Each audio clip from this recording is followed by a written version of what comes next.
జనవాణి కార్యక్రమాల్లో ఈ ఘటనలు ఆలస్యంగా వెలుగులోకి వస్తున్నాయి. తాజాగా మాజీ మంత్రి సిద్రి అప్పలరాజు బాగోతం ఒకటి బయటపడింది. కనబడ భూమిని కబ్జా చేస్తూ అరాచకాలు సృష్టిస్తూ అడ్డం వస్తే ప్రాణాలు తీస్తాను అంటూ బెదిరింపులకు దిగుతున్నాడని శ్రీకాకుళం జిల్లాకు చెందిన నాసిన లత అనే మహిళ జనసేన కార్యాలయంలో జరిగే జనవాణిలో ఫిర్యాదు చేసింది. అప్పలరాజు మంత్రిగా ఉన్న సమయంలో తన తండ్రికి చెందిన పొలాన్ని కబ్జా చేశారని ఆమె ఆరోపిస్తున్నారు. అప్పటి నుంచి ఇప్పటి వరకు కూడా జగన్ నుంచి లోకేష్ వరకు ఫిర్యాదు చేసినా తనకు న్యాయం జరగలేదని వాపోయారు. ఏ అధికారి దగ్గరకు వెళ్లినా లక్షల్లో లంచాలు అడుగుతున్నారని, అరాచక వైసీపీ ప్రభుత్వం మారినా కూడా అధికారులు మాత్రం భూ బకాసురుడు సిద్రి అప్పలరాజుకు సహకరిస్తున్నారని ఆమె ఆగ్రహం వ్యక్తం చేశారు. ఉప ముఖ్యమంత్రి పవన్ కళ్యాణ్ అయినా తనకు న్యాయం చేస్తారన్న నమ్మకంతో వచ్చానని లత ఆమె పిల్లలు తెలిపారు.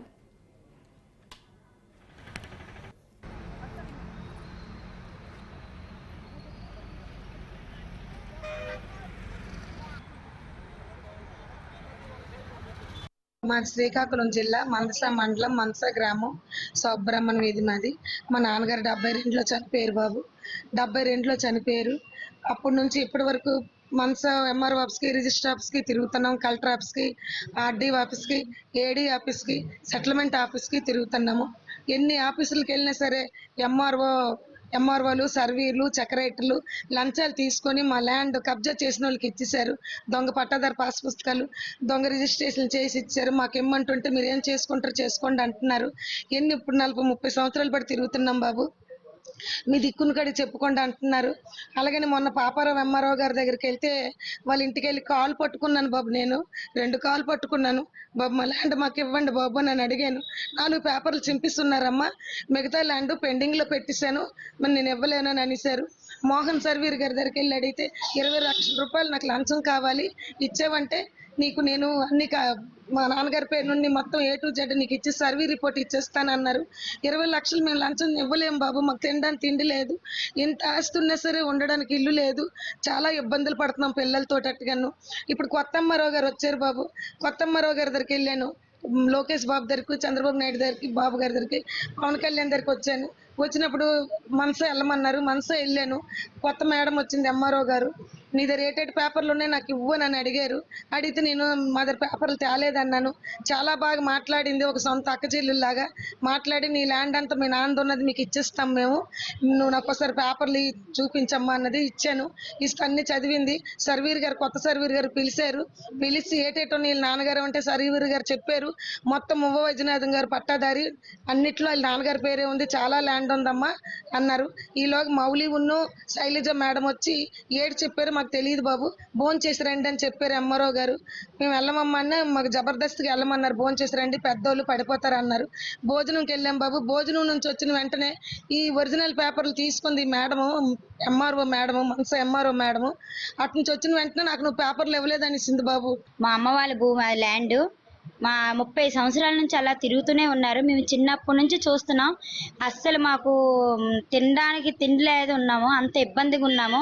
అలాంటి టైంలో కూడా మా ల్యాండ్ మాకు ఇప్పించమని మేము అడిగితే ఎంఆర్ఓ గారికి మా ల్యాండ్ ఆక్రమించుకొని ఉన్నారు. అతని పేరు మంగళ రామానంద స్వామి, జ్యోతి, ఎమ్మెల్యే సిద్ధ అప్పలరాజు గారు అందరూ ఆక్రమించుకున్నారు. మా ల్యాండ్ మాకు ఇప్పించమంటే మీ దిక్కును కూడా చెప్పుకోండి అంటున్నారు.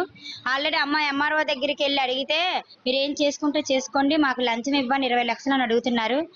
తర్వాత విఆర్ఓ గారు అమ్మెళ్ళి మా ల్యాండ్ మాకు ఇప్పించండి సార్, ఎంఆర్ఓ గారు ఎప్పుడు వస్తారని అడిగితే నా పక్కన వచ్చి కూర్చో, లేకపోతే నా నెత్తి మీద కూర్చో అని అంటున్నారు. అతను ఒక పొజిషన్లో ఉండి ఒక గవర్నమెంట్ ఉద్యోగస్తుడై ఒక ముసలి ప్రాణం బీపీ మనిషి ఆవిడ అడిగితే మా భూమి మాకు ఇప్పించమని అడిగిన ఎడల అతను అలా మాట్లాడొచ్చా? అది తప్ప రైటా? అందుకోసమే మేము ఆల్రెడీ పవన్ కళ్యాణ్ గారి దగ్గరికి వచ్చాం, చంద్రబాబు నాయుడు దగ్గరికి వెళ్ళాం, తర్వాత లోకేష్ గారి దగ్గరికి వెళ్ళాం. మాకు న్యాయం చేయాలని మేము కోరుకుంటున్నాం.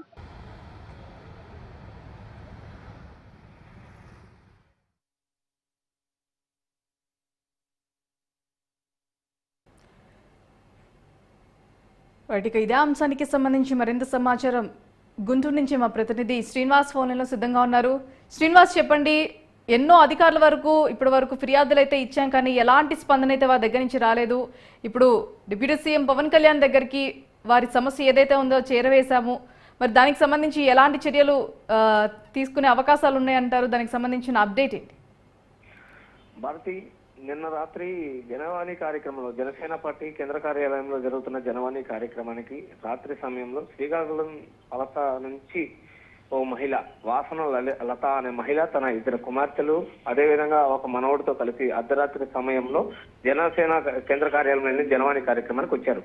ఆమె చెప్పే బాధ ఏంటంటే మాజీ మంత్రి పశువర్ధక శాఖ మంత్రి సిది అప్పలరాజు 2001 అప్పటి వాళ్ళ ప్రభుత్వం ఉన్న సమయంలో మా నాన్నగారు 1971లో ఆయన చనిపోయారు.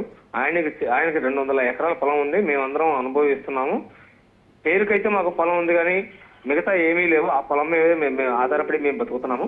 సిది అప్పలరాజు మా పొలం మీద కన్నేసి 8 ఎకరాల 71 సెంట్లని ఆక్రమించారు.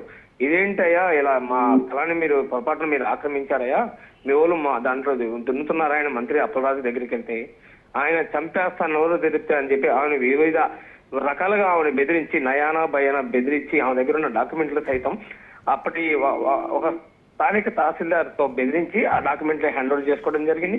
ఇదే కాకుండా అప్పటి నుంచి ఫైట్ చేస్తున్న ఆమె 2024 అంటే సుమారు 150 రోజులు కొత్త గవర్నమెంట్ ఏర్పడి అప్పటి నుంచి ఆమె తిరగని ప్రాంతం లేదు.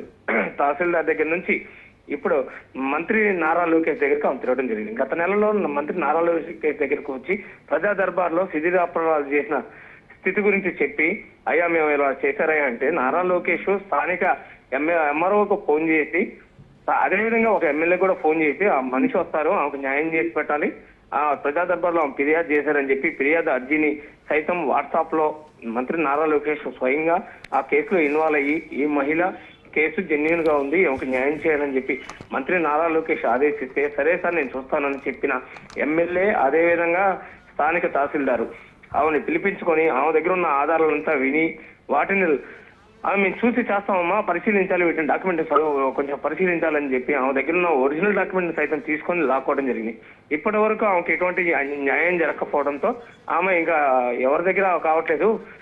పవన్ కళ్యాణ్ ఉప ముఖ్యమంత్రి పవన్ కళ్యాణ్ దగ్గరికి వెళ్తే మాకు ఏమన్నా న్యాయం జరుగుతుందనే ఉద్దేశంతో నిన్న రాత్రి ఆమె మంగళగిరిలోని జనవాణి కార్యక్రమానికి వచ్చి అక్కడ ఎవరైతే ఫిర్యాదులు స్వీకరిస్తున్నారో జనసేన నాయకులు వారికి వివరించి అయ్యా ఇలా జరిగిందని చెప్పడం జరిగింది. అంటే దీన్ని బట్టి మనకేమర్థమైందంటే గత ప్రభుత్వంలో చిన్న స్థాయి అధికారులు ఎవరైనా తప్పులు చేశారంటే పెద్ద స్థాయి వాళ్ళ దగ్గరికి వెళ్ళారు, కానీ ఏకంగా ఒక మంత్రి స్థానంలో ఉండి సిది అప్పలరాజు ఈ విధంగా చేస్తుంటే స్థానిక ప్రజలు ఎంత ఇబ్బంది పడ్డారో మనం ఆలోచించవచ్చు. Bharathi, right, thanks for the update Srinivas.